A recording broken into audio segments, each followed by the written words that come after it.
there have been calls for their release after their defense team presented more evidence showing the brothers experienced years of sexual, physical, and psychological abuse at the hands of their parents. Yesterday, Los Angeles District Attorney George Gascon recommended the brothers receive a new sentence of 50 years to life, meaning they would immediately be eligible for parole because they were under 26 years old at the time of the crimes. So now the brothers await their resentencing to be approved by a judge, which could happen within the next month. So joining me now for a breakdown of what happens next, senior judicial analyst Judge Andrew Napolitano. Judge, great to see you. So first off, are you surprised by this move by the LA DA? What happens now?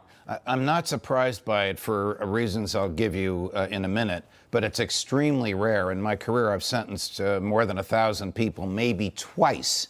The government came back and said, Judge, we think you over-sentenced, or we think there's some new information you should know about which would reduce the sentence. Wow. But in California, you have an unusual system.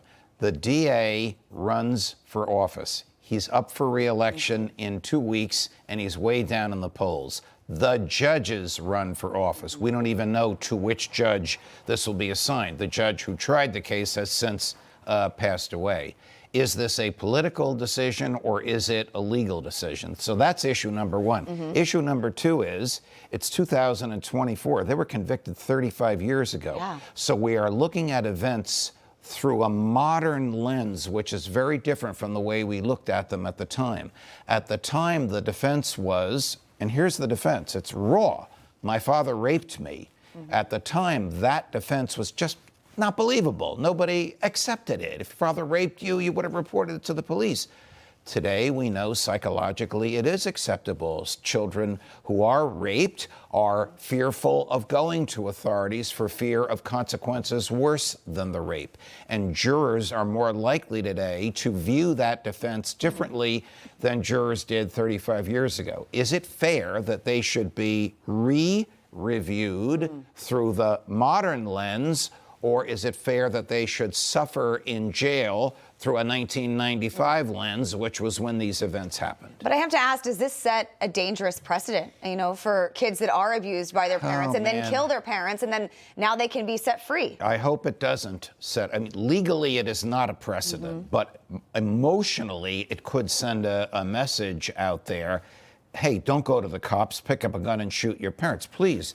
I hope that doesn't happen, but that's a risk that the government takes when it does things like this. There are some odd twists here. The prosecutor is not saying set them free. He's saying resentence them and then make it subject to parole. So he wants the credit, the political credit for doing the right thing, but he doesn't want to take the blame for actually setting them free. Okay. I mean, what happens next? It'll go to a judge. The judge will most likely accept this. This will be a judge that doesn't know the case, because the judge, unless he or she is going to sit down and read the transcript of the trial. Remember, there were two trials. First trial was a hung jury in which they testified what they said their father did to them. Second trial, in which that testimony was not permitted. They were convicted. So what's the timeline for all of this? Are we talking weeks, months, years? We're probably talking a month or so. They could very well be free by Christmas. That's how quickly this can move. When the government says, effectively set them free or reduce the sentencing, of course the defense is going to agree. So there's no adversity in the courtroom.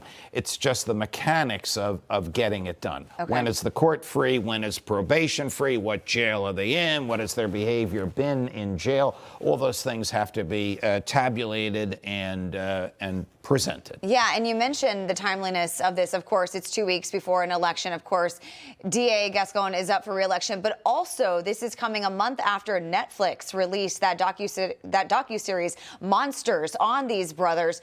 Does that play a role at all? Probably. This is one of the most watched things on Netflix right now. I mean, probably, and this shows how the entertainment industry can either provide a service that wasn't provided in the courtroom, or put pressure on public officials in a unique way, because they both have to be reelected. The DA, who's losing as we speak in the polls, and the judge. We don't know the judge's electoral status because they haven't even assigned this to a judge yet. Information. Truth is freedom. Is Newsmax. It's real news for real people.